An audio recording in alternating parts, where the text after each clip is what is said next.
தேசிய தலைவர்கள் தொடர்ச்சியா பரப்புறாங்க.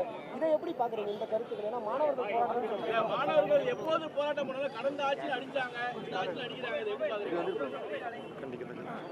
மாணவர்கள் போராட்டம் பண்ணல அப்படிங்கிறது சொல்றவங்க அவங்க இந்த போராட்டத்தை முதல்ல பார்த்தாங்களானே தெரியல.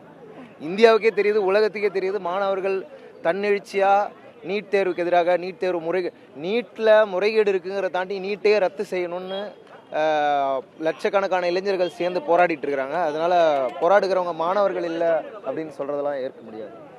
தொடர்ச்சியா தமிழகத்திலையும் போராடக்கூடிய மாணவர்கள் மீது தாக்குதல் நடக்குது. காவல்துறையினர் வச்சு அடிக்கிறாங்க, உதைக்கிறாங்க. கல்லூரிக்குள்ள போராடுறவங்கள வன்மையா வெளியே இழுத்துட்டு வர்றாங்க. இந்த நடவடிக்கைலாம் பார்க்க முடியுது. ஆனா தமிழக அரசு ஒரு புறத்துல மாணவர்களுக்கு ஆதரவு தெரிவிக்கிறோம். இதை எப்படி பாக்குறீங்க? முன்னுக்கு பின் முரணா இருக்கு.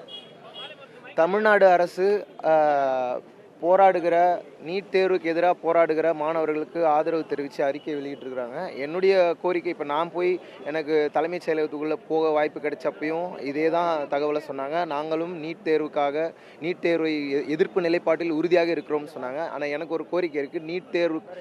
நீட் தேர்வுக்கு எதிராக போராடும் மாணவர்களை தமிழ்நாடு காவல்துறை அடிக்கக்கூடாது, அவர்கள் மீது கை வைக்கக்கூடாது. இன்ஃபேக்ட் தமிழ்நாடு கவர்மெண்ட் மாணவர்களோட துணை நிற்கணும். இந்தியாவுக்கே முன்மாதிரியாக தமிழ்நாடு அரசு ஏன்னா தமிழ்நாடு தான் நீட் எதிர்ப்பை வலுவாக கடந்த 10 ஆண்டுகளாக நீட் எதிர்ப்பில் ரொம்ப ஸ்ட்ராங்காக இருக்கக்கூடியது தமிழ்நாடு. அதனால் தமிழ்நாடு கவர்மெண்ட் போராடுகிற இளைஞர்கள் மேலே கை வைக்கக்கூடாது, அடிக்கக்கூடாது. நிறைய வீடியோஸை தமிழ்நாடு போலீஸார் போராடுகிற மாணவர்கள் அடிக்கிறத பார்க்க முடியுது. அதை செய்யக்கூடாது. அது மிகவும் கண்டிக்கத்தக்க ஒரு விஷயம். நீங்க அமைச்சரை சந்திச்சப்போ உங்களுக்கு இந்த விஷயம் சம்பந்தம் இல்லை, நீங்க போராடுறீங்க அப்படிங்கிற ஒரு கேள்வி. சம்பந்தம் இல்லை. அது எப்படி இந்திய நாட்டில் பிறந்த ஒவ்வொருத்தருக்கும் சம்பந்தம் இருக்குது.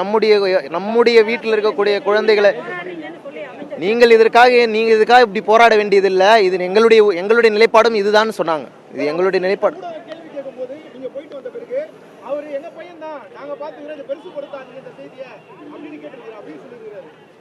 அது அவருடைய கருத்து தான்.